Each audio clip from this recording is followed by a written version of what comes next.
My family owns a cozy little cabin up in the mountains of Minnesota. My parents are huge outdoor enthusiasts, especially in winter, which is why they bought it years ago. The place has been ours since way before I was around. It's got that rustic charm, but yeah, it's pushing 50 years old now, so it's not exactly modern. My mom's always handling the little fixes around the house over time. It's still holding up though, and it's ours through and through. Lately, my mom mentions maybe tearing it down for something newer, but I stay out of those talks. This all went down about 12 years ago. I was 9, and my sister Emma was 12. We were there during this massive snowstorm. The snow was coming down like crazy, and naturally Emma and I couldn't resist going out to mess around in it. The best part of those trips as kids was all that open space. The property backs right up to thick woods with a small clearing in front. There's this old dirt path that winds down to a couple other cabins, mostly empty in winter. It's ideal for games like tag or building forts or whatever else we came up with. Emma and I bundled up in our winter stuff to play our version of manhunt with some twists. We'd make it like a treasure hunt where one hides a flag, usually just a bright scarf, and the other has to find it without getting tagged. We could choose our hiding spots anywhere, but had to give a hint about the area. Emma picked her spot down at the nearest cabin's yard. That place was almost always vacant. Like 8 out of 10 times we'd check, so we'd sneak over there for games since no one was around. What we'd do is set up little snow barriers for cover and hide the flag behind them. To reach each other's areas, we could sneak through the trees or follow the path up or down. Once Emma headed down the path and vanished, I was meant to wait for her signal, a loud whoop to start the hunt. I hung around for what felt like forever, maybe over 7 minutes. She'd already picked her spot, so she just needed to hide the flag and call out. When it got to around 10 minutes, I figured the wind was drowning out her whoop, so I started planning my approach. Trees or path? I went with the path because tromping through snowy woods at 9 years old in a storm sounded spooky. I pushed through the fresh, deep snow as flakes whipped at my face. But with all the layers my dad insisted on, I wasn't freezing. As I neared the cabin's driveway, I peered through the bare branches and didn't spot Emma anywhere.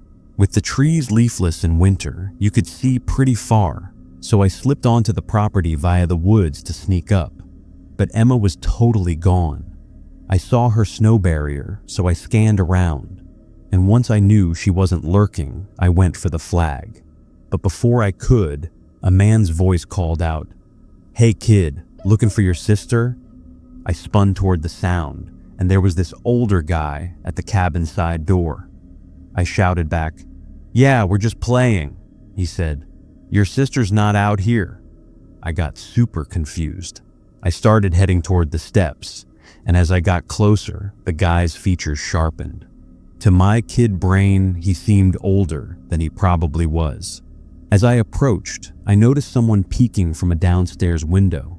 For a moment, I thought it was Emma, a figure with part of their face hidden, maybe by a hat, and the rest below the sill. I also saw another set of tracks leading right to the door. They must have been Emma's. The man had this weird grin that made my stomach drop. He gestured, "Come on in, out of the storm."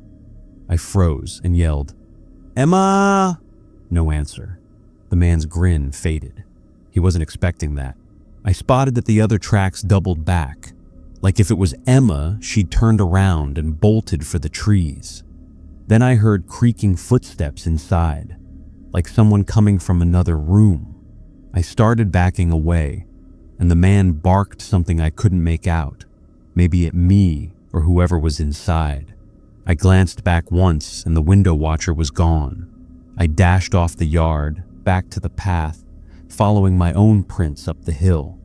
I heard my mom's calling from the top, the special yell she used to round us up for meals. When I reached our drive, my mom and Emma were there, already heading out to fetch me. Before I could spill what happened, Emma was saying how there were folks in that cabin trying to get her inside. I said, "Me too." So my mom grabbed a heavy flashlight or something and went down while we stayed inside with Dad. She came back after a bit, saying the door was shut tight and no one answered.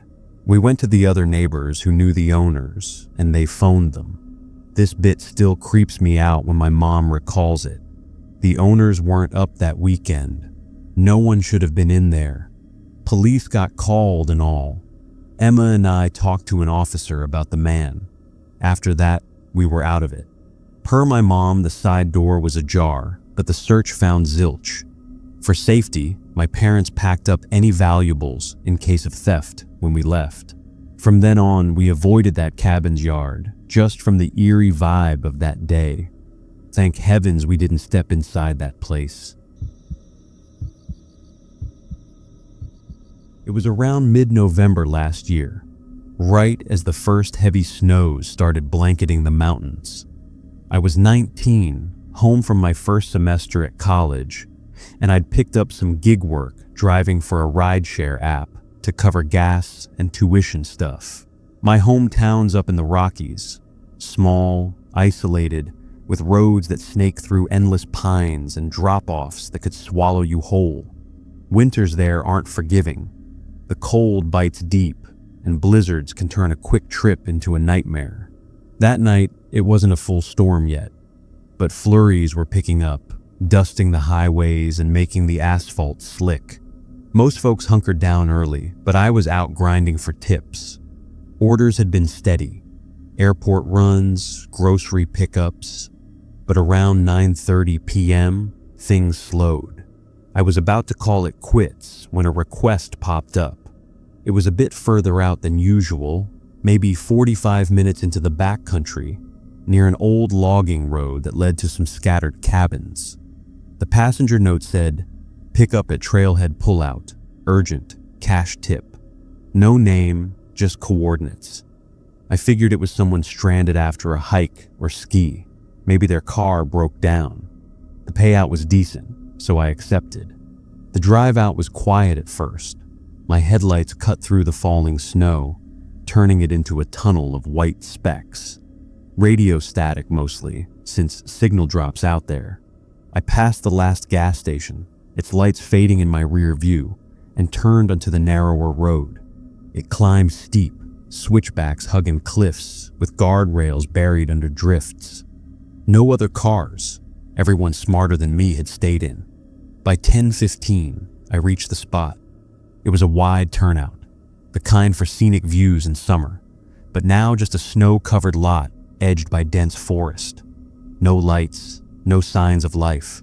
The app said the passenger was nearby, but my phone GPS glitched in the cold.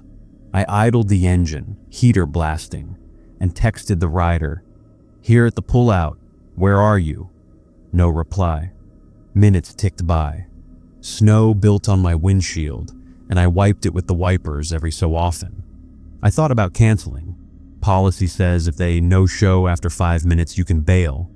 But that cash tip nagged at me. Plus, what if they were hurt out there? Finally, around 10:25, my phone buzzed. Coming from the trail. Wait. Okay, fine. I killed the lights to save battery, sat back, and scrolled social media. The darkness pressed in, trees like black sentinels. A few more minutes, and I heard it, a crunch in the snow, faint, like footsteps approaching from the woods. I perked up, peering out. Nothing visible in the gloom. Then another crunch, closer. I flicked on the high beams. That's when I saw them. Not one person, but figures, 3 or 4. Emerging from the tree line, about 50 yards out. They weren't rushing, just walking steady through the ankle-deep snow. Hooded coats, faces shadowed. My heart picked up. Something felt off. Why come from the woods like that? I locked the doors instinctively, even though they were all ready. As they got nearer, maybe 20 yards, I could make out more.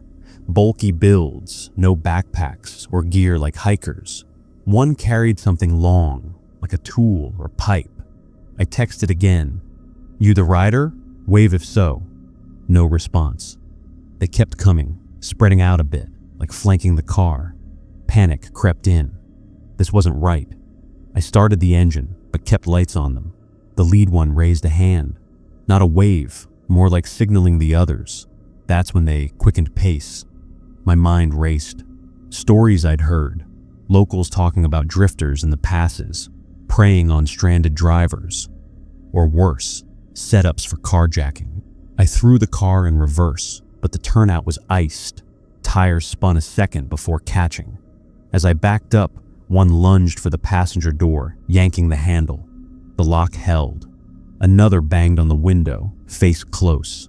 Pale, bearded, eyes wild in the headlights. "Open up," he yelled, voice muffled. I didn't wait. Floored it forward, swerving around them. Snow sprayed as I hit the road, fishtailing but straightening out. Glancing back, they were running after me, but I pulled away fast. Heart pounding, I drove like hell down the switchbacks, snow blurring everything. No signal to call anyone. About 10 minutes later, I hit a straight stretch and checked my mirrors. Headlights behind me. No, just darkness. But then my tire pressure light blinked on. Flat? How? I hadn't hit anything. I nursed the car to the next pullout, maybe 5 miles down, and got out to check. Rear driver's side, slashed clean through like with a knife. They must have done it while I waited before showing themselves, crept up in the dark. If I'd unlocked or stepped out. Shaking, I changed to the spare, hands numb in the cold, wind. Every rustle in the trees made me jump. Finished, I drove straight to the sheriff's outpost in town, reported it. They took notes, said they'd check the area, but with the snow picking up, doubtful. "Probably transients," the deputy said. "Happens up there." No follow-up since. Looking back, I know it was a setup.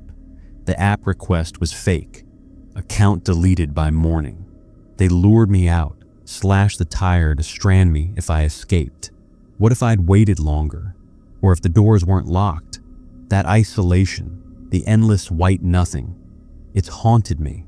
Winters feel different now. I don't drive those roads after dark anymore. But that's not the end. A week later, I heard from a buddy who plows up there. Found an abandoned truck in a ditch near that pullout. Doors pried open, no one inside. Blood on the snow, they said. Animal, maybe. Or not. I don't know what those men wanted, but I think I got lucky. Real lucky. The snow kept falling that winter, burying everything. Sometimes, at night, I swear I hear crunching outside my window. Just the wind, right? But I locked the doors anyway.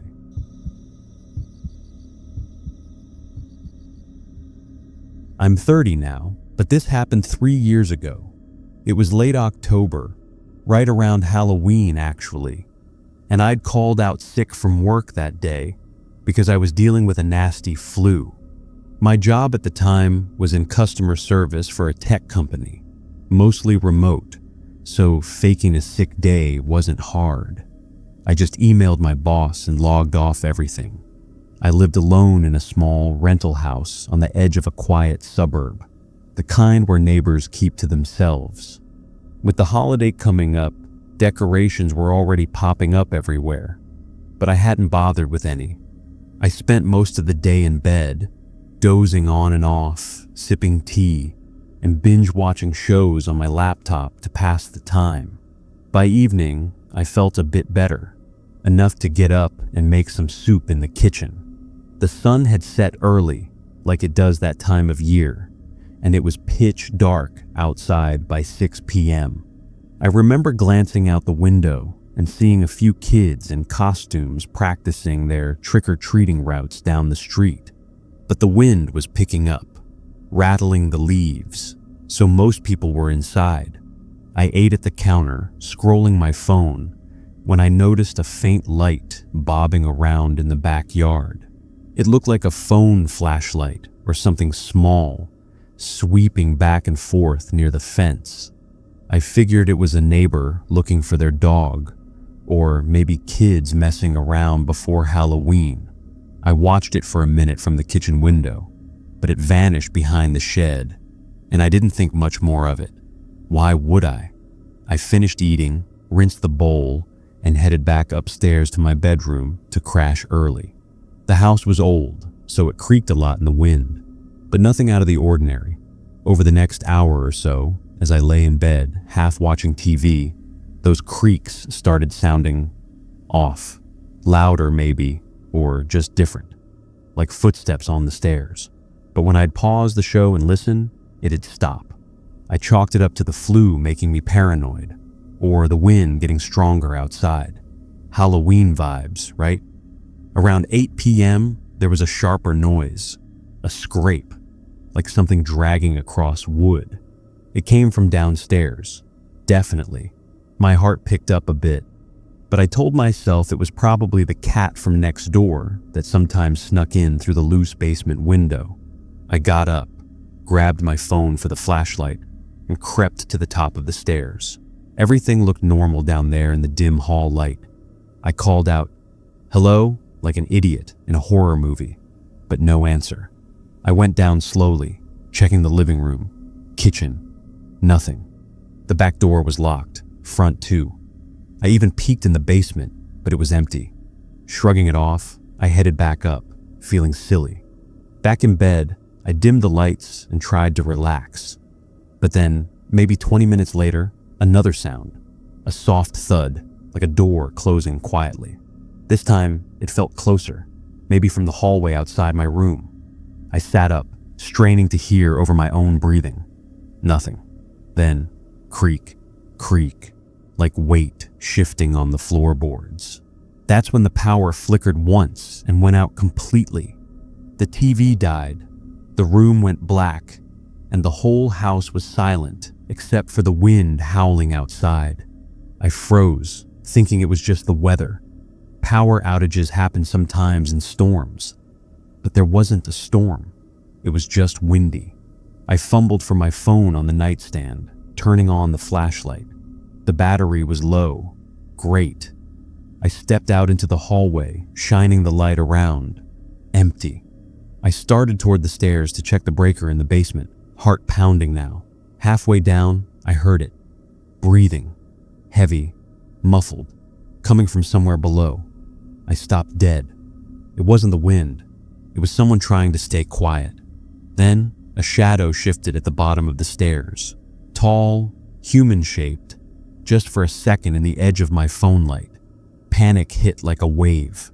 I backed up silently, slipping into the guest bathroom right off the hall, the one with the lock. I clicked the door shut as quietly as I could, locked it, and backed into the tub, pulling the curtain halfway. My phone was at 10%. I texted my best friend. "Someone in house, call 911 now, my address." She replied instantly, saying she was on it. I turned off the flashlight to save battery and not give myself away. Footsteps started up the stairs, slow, deliberate, like they knew the layout. They paused at the top, then moved toward my bedroom. I heard the door open, things rustling, drawers maybe, or the closet. They were searching. For what? Me? Stuff? My mind raced.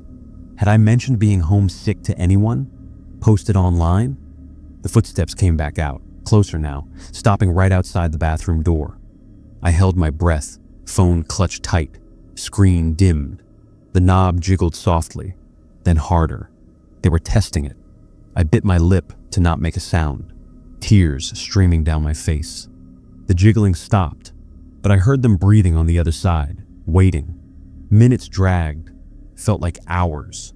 My friend texted, "Cops on way, 5 minutes out, stay hidden." I didn't reply, too scared to type. Then, the person moved away, back down the hall, downstairs maybe. I waited another beat, then cracked the door an inch, hallway empty. I darted out, phone in hand, and snuck to the window at the end of the hall, the one over the porch roof. I pried it open as quietly as possible, climbed out onto the roof, cold, windy, slippers sliding on the shingles. I dropped to the grass below, scraping my knee bad, but not caring. Ran to the neighbor's house, banging on the door. They let me in, shocked, and we waited inside until sirens blared. Police got there, searched my place. Intruder gone, probably out the back when they heard the sirens. But they jimmied the basement window to get in, the one I thought was secure. Nothing stolen, but my bedroom was tossed, like they'd been looking for something specific, or someone. The cops said it looked targeted, knew I was alone, knew where to go. Maybe watched me earlier with that light in the yard. Turns out, a coworker I'd casually mentioned my sick day to had a shady ex who'd been asking about me. Never proved it was him, but it fit. Made me question everyone at work, every casual chat. I broke my lease and moved states a month later, paranoia eating at me. Checked locks obsessively, slept with lights on for ages. Therapy helped some, but I still jump at noises. Based on what the cops pieced together, it could have been way worse if I'd confronted them. This is from my own experience, but I've read almost identical stories from other people online. Same slow realization, same targeted search, same escape out a second-story window. Hopefully, nothing like this ever happens again. If it does, I'll update, but fingers crossed.